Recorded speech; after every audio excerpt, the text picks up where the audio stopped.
over there in 5 years. All jokes aside, I am answering though the question that you may be asked in an interview of where will you be in 5 years' time, even though you're in your 40s. Imagine you sit in an interview and give a solid answer, but the interviewer keeps digging. The questions feel vague, open and endless, and you're not sure what they're looking for. Later you realise they weren't testing answers, they're testing you and how you think, and you expand on what you know. We're looking at the research now, and especially what Weller starts with. I am a best-selling author later on in the video, and you'll see my thoughts on all the research. Now, in Weller's study, they explore how open-ended interview questions work and how much data is needed before no new ideas emerge. That is, they call it saturation. It found that the complete saturation is often impractical, and that capturing the most important or the salient points and the questions matter more than collecting everything. A second researcher, an article by Roberts, highlights that the quality of interviews and questions determine the quality of the answers. It emphasizes designing questions that are more open, flexible, and capable of drawing detailed responses while still maintaining structure and purposes. Now, together, these articles show a powerful shift, that interviews are no longer about giving the right answer, but they're about demonstrating depth, relevance, and thinking in real time, under pressure that is. It explains how much information is enough, while other explanations of how questions are designed to extract that particular information that they want for this particular job role. So what are the solutions to all of this? Well, firstly, understand the purpose behind the question. What are you doing? Where are you going to be in 5-10 years kind of time? Well, they test your thinking on this. They're testing not just your memorization, because they want to pick out, well, have they really thought about their lives and their future and where they're going, and where does this job role fit into it?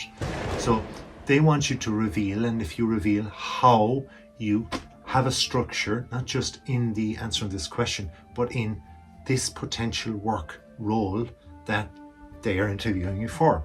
So they assess depth, not just correct answers in this. Move from short answers to more expansive answers. Not blabbering, but just a couple of minutes.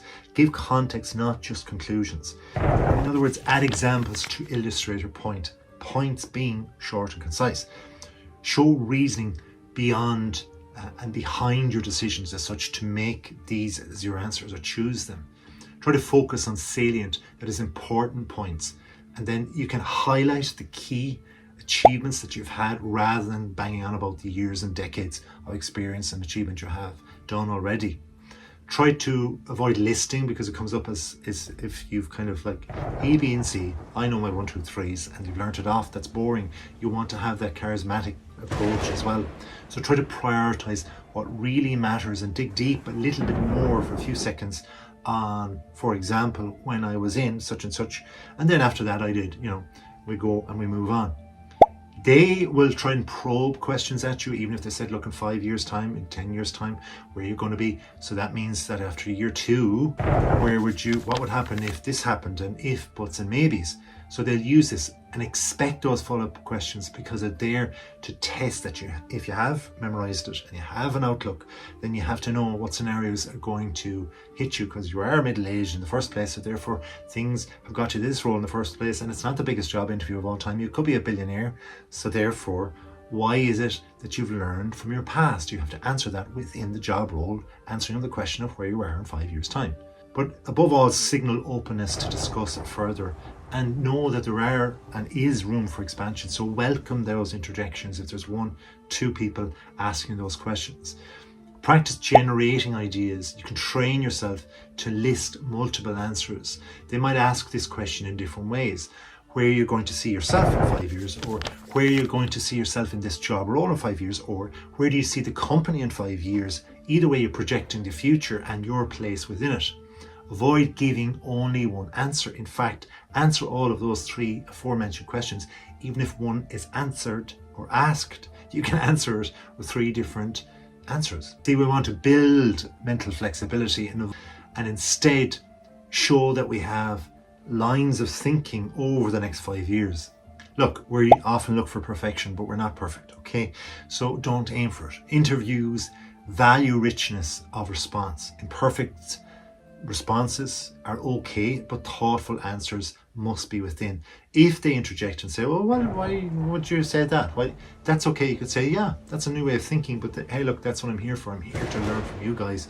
But as soon as I learn, it changes my thinking. You can have that kind of approach to all answers, in fact, and not just where you'll be in 5 years. Show that you're thinking on the spot and you're not just rehearsed. You can have things rehearsed and learned, but if you can think on the spot and do both together, they're going to show that you're a thoughtful character who actually is open and is coachable and can be a mentee as well as a mentor. Now, if you like this video, please hit the like. Also comment, good or bad, and we'll have a discussion about it, and subscribe. Let's carry on.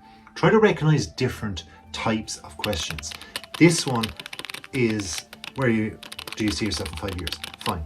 But you could extend that, right? You could recognize that as just being that, but you could say, on year 5 though, it has to be as important as year 1. And therefore, you're also making sure that you're putting them off a little bit, but you're giving them extra stuff. Not only say succinct questions, but in recognizing different types of questions, they might ask you that particular question of the 5-year thing projected in a couple of different ways. One is experience-based. Tell me about your experience and how does that affect you, or how will that affect you in 5 years' time? Or your opinion base. What do you think of in 5 years' time if the company changed in this way? Where would you be? Hypothetical. What would happen if in year 2 of your 5-year plan this changed?